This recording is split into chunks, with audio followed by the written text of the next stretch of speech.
Hello सांग मैंने जय जगन्नाथ आपण मैंने केमती अच्छे आशा करुचे आपण मैंने बहुत भले थे।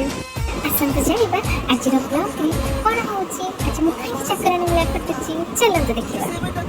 तो सांग मैंने आज मो मंदिर जाइली मंदिर रे आसला बेलू मो फेवरेट पनीर छणा होता। तो मो मम्मी के आसी फरमाइश कली मम्मी मज पनीर खाइबी। तो मो मम्मी संगे संगे भाई कहीकि पनीर नहीं आसिले पनीर तो आसला माने मोर तो भारी लोभ पनीर छणा होता भारी भल लगे तो कौन सी करी सांग मैंने मत पनीर के मत भल लगे मुझे तो सफा करदेली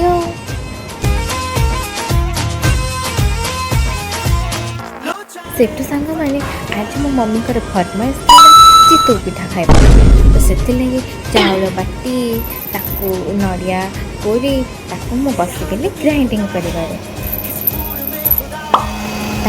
सांग मैंने मो रोल को कौन कि पनीर कहले मम्मी आनी मत पनीर देदेले खुआ को ता भर सांग मैंने तरकारी भी हवा को बसला तो नड़िया रस तरकारी न देले वो भल लगे पनीर तरकारी सोला बुटा मो फेवरेट तरकारी। तो ता देहरे नड़िया रस टे पड़ी घंटा घंटी करदेली घंटा घंटी कर सारा मो मम्मी सहित टे लगे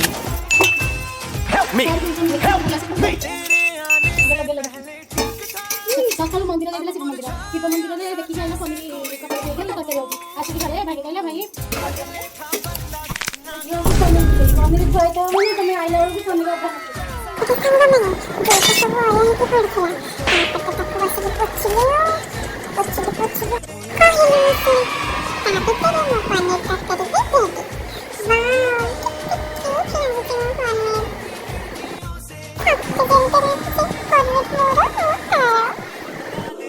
तो सांग मैंने या भितर मुसीगली टे ड्रेस नाक एत गरम कही नसरे सांग मैंने।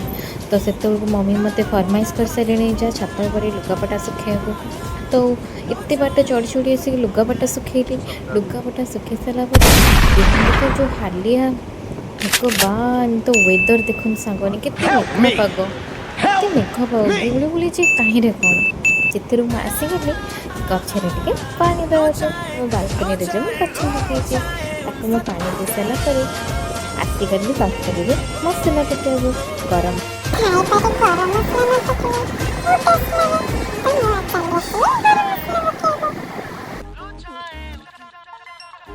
तो सांग मैंने पुणी हाली आई पुणी गरम लगे के जानी कहीं छुआ बेले मत बहुत घी खाई भगवान कि गरम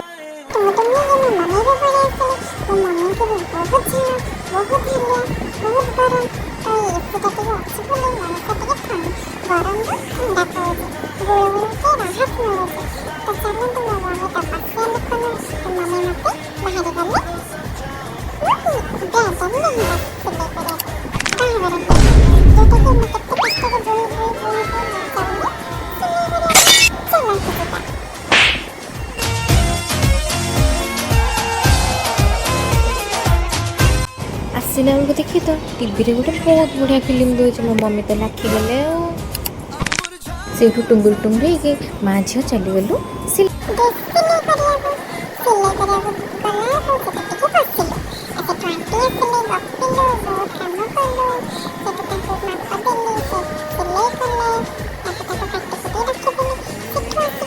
तो ये सर्विस वाला आसिक पहुँची गले भगवान खाइबा फुर्सत मिलूनी कौन जे करी सेठू आसिक टे साहय कलु सी आसी सर्विसिंग कले सर्विसिंग देखो सांग मैंने एसी के गाधो एसी के गाधो एसी देखो सुसु भी करुच्ची मत मजा लगला देखिए।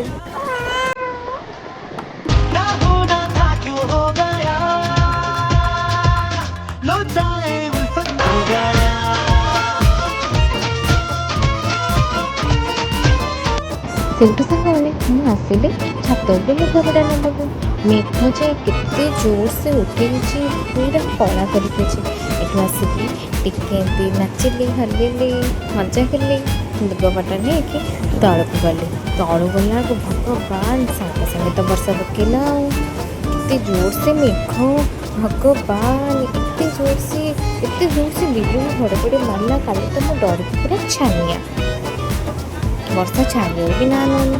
ବାଲକୋନିର ଭ୍ୟୁ ଦେଖନ୍ତୁ ସାଙ୍ଗମାନେ କେତେ ସୁନ୍ଦର ଲାଗୁଛି। ଏଇ ପାଗରେ ଖାଲି ପକୋଡ଼ି ଚାହା। ଯେହେତୁ ମୁଁ ଏବେ ଡାଇଟିଂ କରୁଛି ତ ମୋତେ ଖାଇବାକୁ ଇଚ୍ଛା ହେଲାନି, ତେଣୁ ଆସିକି ଆମେ ସନ୍ଧ୍ୟା ହେଇଗଲା। ସନ୍ଧ୍ୟା ହେଲା ବେଳକୁ ଆସିକି ଆମେ ଟିକେ ଏକ୍ସରସାଇଜ୍ କଲୁ। ଏକ୍ସରସାଇଜ୍ ଆମ ତଳ ଘର ଆଣ୍ଟି, ମୁଁ, ତାଙ୍କ ପୁଅ ସମସ୍ତେ ମିଶି ଏକ୍ସରସାଇଜ୍ କଲୁ। ଏକ୍ସରସାଇଜ୍ ତ କରୁଛୁ, ଏତେ ହାଲିଆ, ଏତେ ଗରମ, ଭୋକ। ସାଙ୍ଗମାନେ କାଲି ଯେଉଁ ମୁଁ ଚାଉଳ ନଡ଼ିଆ ବାଟିଥିଲି ତାକୁ ମଧ୍ୟ ଚିତଉ ପିଠା କଲି। ଦେଖନ୍ତୁ ସାଙ୍ଗମାନେ